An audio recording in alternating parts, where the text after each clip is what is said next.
Hey everyone, this is Persia from Team Broken Tier, and welcome back to Marvel Minds. CEO 2015 was one of the most hype events of the year, and they definitely made a statement with their event and their matches as well.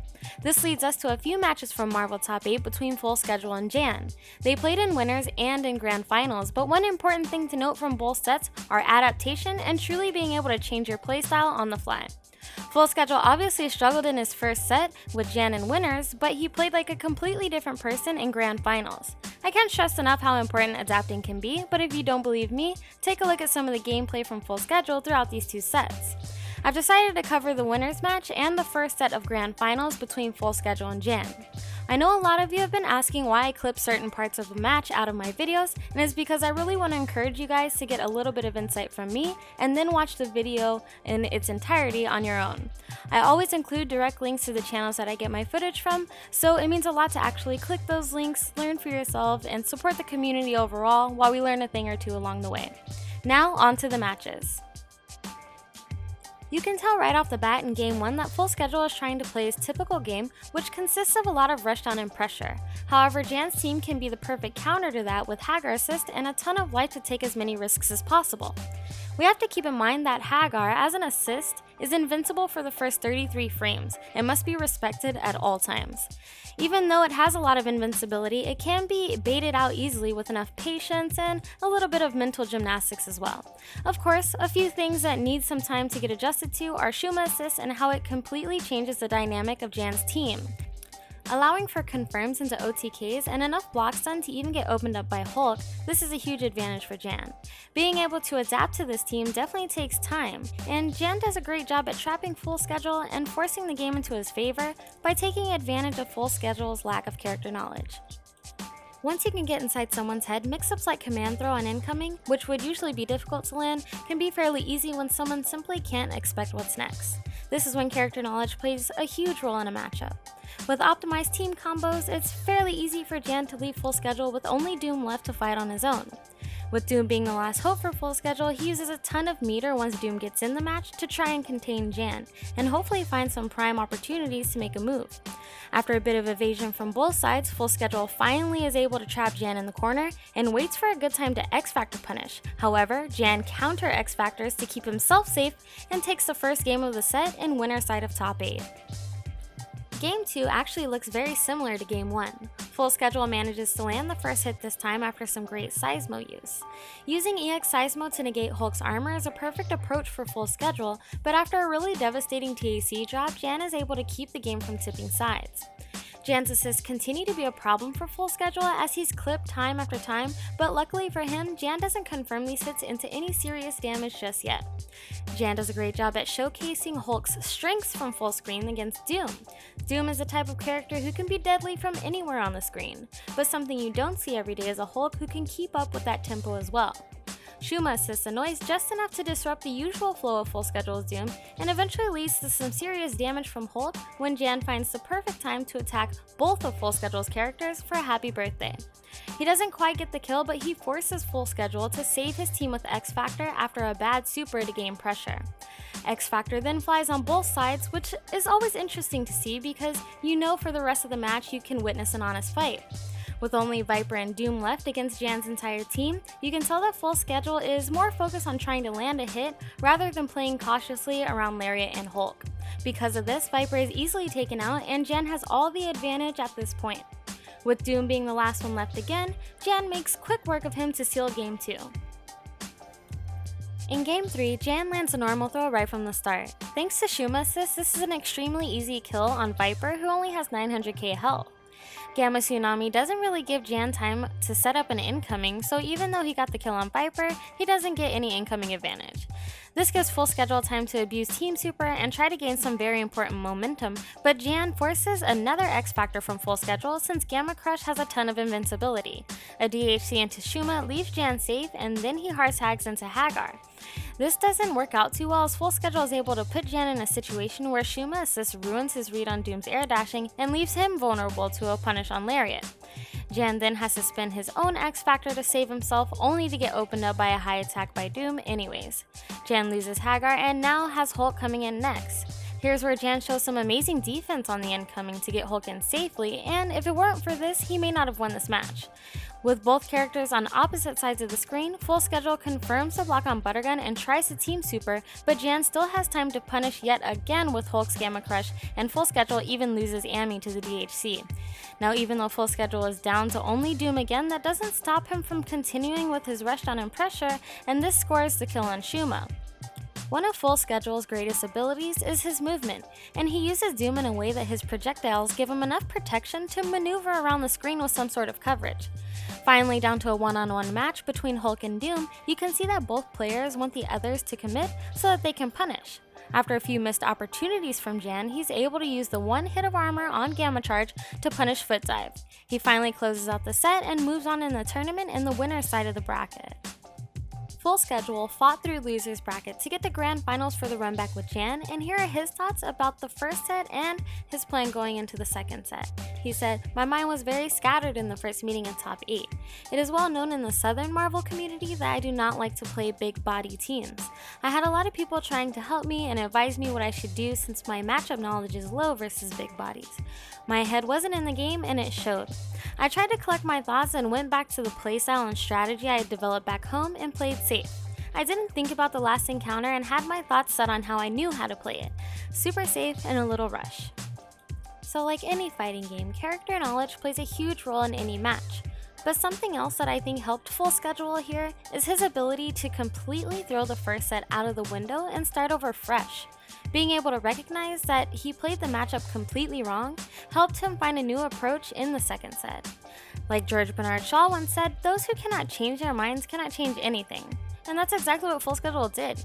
He knew going into the second set that his usual heavy rushdown play was not effective, and Jan forced him to either adapt or lose. With all the odds against him, Full Schedule also did a great job of maintaining his composure and not letting the pressure get to him.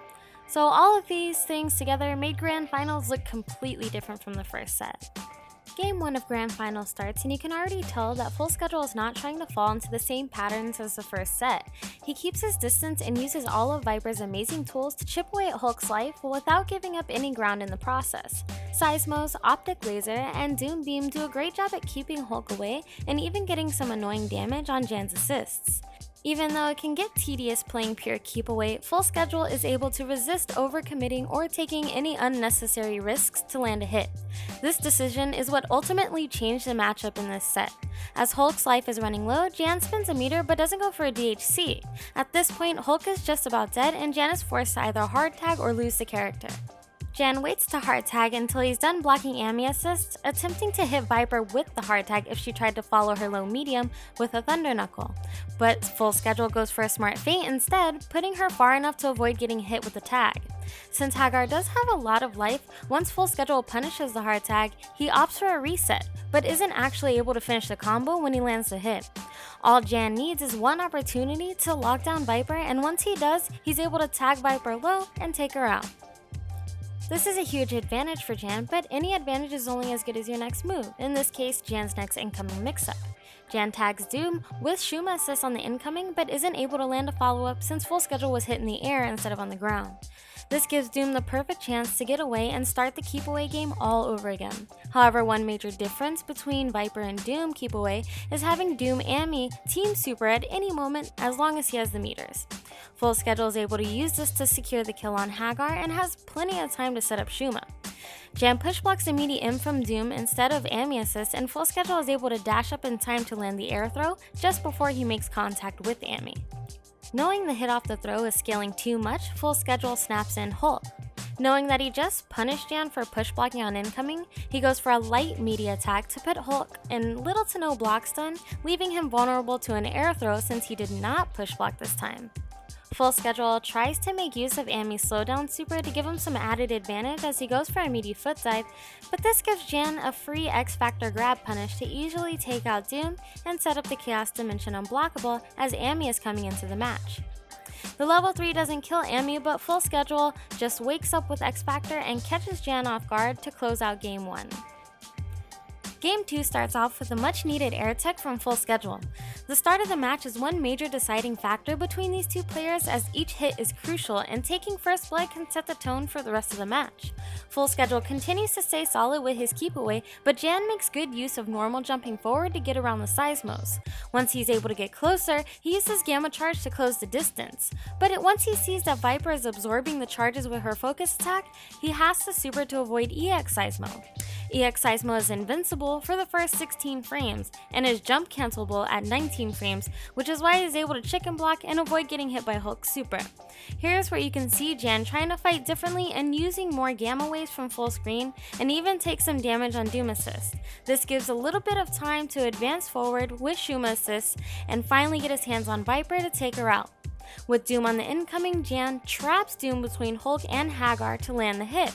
Since Jan just used Hagar, the incoming is a little bit delayed, and Full Schedule might have been able to get away by dashing into the air instead. Jan gets Doom down on life before snapping in Amy. He then lets Amy get in pretty freely, as he doesn't use any assists to keep her locked down, and after a little bit of fighting, another slowdown super into a hard tag. Full Schedule abuses Doom's ability to dash cancel all of his normals to finally land the launch on Hulk to bring the match to an even playing field. Full Schedule's next incoming mix-up is by far the trickiest one I've seen in a long time, but Jan blocks it. Doom hits Shuma with light as early as possible, and since Shuma is still high up in the air, the foot dive actually crosses up. But since Shuma has a weird hitbox, the cross-up was more apparent, whereas with other characters, it would still cross up, but Doom would stay on one side. Shuma is out, and Hagar is Jan's last hope for this game, but it's only a matter of time before Full Schedule takes him out to go up 2-0 in the first set of Grand Finals. With Jan's back against the ropes, he gets to throw at the start, which is exactly what he needed to tip the scales in his favor by taking out Viper early and using as little resources as possible. But one of Jan's major issues throughout this set is keeping Full Schedule from getting away. Doom and Amy both have options to get away when getting into the match, so it's important to lock them down as much as possible. Once Full Schedule is able to gain some space, he knows he has the mobility and the resources with Team Super to force Jan to rethink every step he takes. This affects Jan's play a little bit because you can see that he's playing very cautious, but there's no real need for him to advance since he has the life lead. When Doom is in the air, there's at least some comfort in knowing that he can't Team Super from the sky. Only when Doom gets to the ground is when it becomes more dangerous and must be respected. Now that Jan has baited Full Schedule to spin to 2 meters, he has much less to worry about and has the option to apply more pressure. Instead, Jan stays back and uses gamma waves to annoy Doom and eventually get Amy down to half life. Once he brings Shuma into the match with the DHC, he continues to play patiently and just the same as he did when Hulk was on point. Full Schedule recognizes that Jan isn't going to give up his ground and inches his way in with Buttergun and Amy assist, and even baits out Hagar, one huge adjustment from the previous set. But this doesn't faze Jan much as he continues to block and punishes the air dash from Doom with standing H and gets a sick hard tag combo into Hulk to get rid of Doom. Surprisingly, Jan hard tags into Hagar when Hulk's incoming mix-ups with Hagar assists are really strong. Because of this, Amy slips through his fingers and things escalate quickly as Full Schedule activates Veil of Mist and punishes Jan as he tries to get away. X-Factor helps Full Schedule take out Hagar easily with the Infinite and gives prime positioning to activate another Veil of Mist and set up Jan for a throw after he push blocks on the incoming. Just like that, Full Schedule turned this game around. Jan blocks the cross-up but does not block the instant overhead, but Full Schedule does not have enough to kill. Full Schedule slows Hulk and tries to advance forward only to eat a standing H. The one time he decided to rush down did not pay off for him. Now game 4 is a doozy. Blink and you just might miss it. Full Schedule starts using the seismos to get closer and closer to Hulk. He lands multiple hits on Shuma assist, which means more time that Hulk has to fight alone. The seismo pressure is perfectly spaced, so once Full Schedule sees Hagar assist, he reacts with EX seismo to catch the 2-for-1 and spins X Factor to take out both characters with a simple B&B and only a single meter needed. A simple cross under on Shuma's incoming, and within 20 seconds the match is over and Full Schedule resets the bracket. So there was a huge difference between these two sets. We were able to see Full Schedule's adaptation, so I was curious to know what Jan would do differently the next time around, and he said, I would have played about the same. On incoming, I would have done KBR's incoming. I needed an incoming that forced him to stay there. Whenever he did follow my lead in neutral, I would have respected it more. After I killed Viper, there really wasn't any reason for me to lose. She's much more manageable without meter, so whenever you fight her, you should feign offense a lot to get her to spend it. At that point, you should go in. Most Vipers I've played have weak defense up close, but have strong space control. So it's really interesting to see how each player rethinks a match and finds answers to the problems they faced. Even if you play against a Hagar or a Hulk or a Viper all the time, each and every player is different, so the same character could be two completely different experiences. Even as Jan mentioned before, he would have used KBR's incoming, so you can even benefit off of the differences in play as well. Adaptation is one of the most important skills to hone, especially for tournament and high-level play. And that wraps up this week's Marvel Minds. But before I go, I just want to update you guys on a few things. Number 1, Curly West is this Saturday, so please tune in at twitch.tv/teamspooky. And of course, the following weekend is Evolution 2015, and I cannot wait. So happy and so thankful to be back for commentary this year, and I hope to meet you all. So if you're going to be at either event, please come say hi, introduce yourself, and maybe we can even run some sets. Lastly, I leave for California in a couple hours actually, and I won't be back until after EVO. I have no means of editing on the go, so there won't be any Marvel Minds for the next few weeks. But on the bright side, with EVO coming up, I'm sure there will be tons of godlike matches to check out.